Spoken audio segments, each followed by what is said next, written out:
मोहत रोहब मोह जनुआ तोहके कोरबा में राखब सैया जी के अपना हम सिंहरबा में राखब।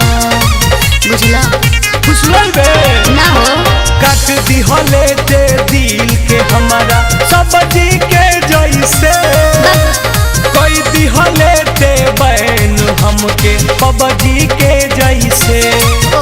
अरे अपना फौसम जाल में तोरा मुँह मारो प्यार के मैया के देह में रखनी यार तोहके डिब्बी में रखनी सैया के। अरे देह में रखनी यार तोहके डिब्बी में रखनी सैया के।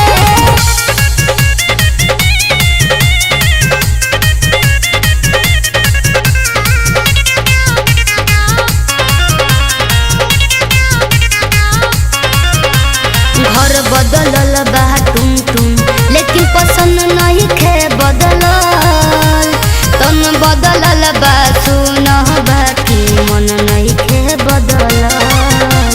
काहे नहीं बुझल पागल भइल बड़ा। अरे भर जवानी लुटले फिर पराई बन गईले हम बानी कुंवारे ते तमाई बन गईले। अरे गम